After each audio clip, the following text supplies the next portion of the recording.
have a spoon, please?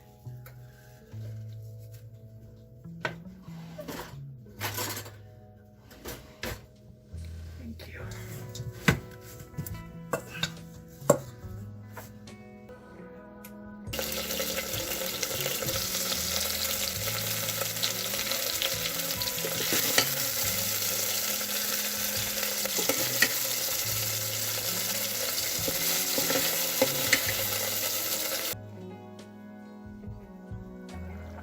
Now I'm thickening it up just in case I don't spill on the inside of the Instant Pot. Okay, now I want to get some of the meat that I took out. There we go. Pour the broth over.